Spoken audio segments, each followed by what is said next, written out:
তিস্তা মহাপরিকল্পনার কাজ নির্ধারিত সময়ে শুরু না হলেও হতাশ হওয়ার কোনো কারণ নেই, এমন মন্তব্য করেছেন পানি সম্পদ উপদেষ্টা সৈয়দা রিজওয়ানা হাসান। তিনি বলেছেন, প্রকল্পের উচ্চতর যাচাই বাছাই প্রক্রিয়া চলমান থাকায় জানুয়ারি মাসে কাজ শুরু নাও হতে পারে।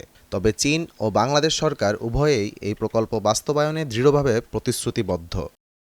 সোমবার রংপুরের কাউনিয়ার তালুক শাহবাজ তিস্তা পয়েন্ট পরিদর্শন শেষে সাংবাদিকদের তিনি একথা বলেন। এ সময় তার সঙ্গে উপস্থিত ছিলেন বাংলাদেশে নিযুক্ত চীনা রাষ্ট্রদূত ইয়াও ওয়েন। রাষ্ট্রদূত জানান, তিস্তা মহাপরিকল্পনা একটি জটিল ও বৃহৎ প্রকল্প হওয়ায় বৈজ্ঞানিক গবেষণা ও কারিগরি বিশ্লেষণের মাধ্যমে যাচাই বাছাই করা হচ্ছে। তিনি বলেন, যত দ্রুত সম্ভব এই পরিকল্পনা বাস্তবায়নের কাজ শুরু করা হবে।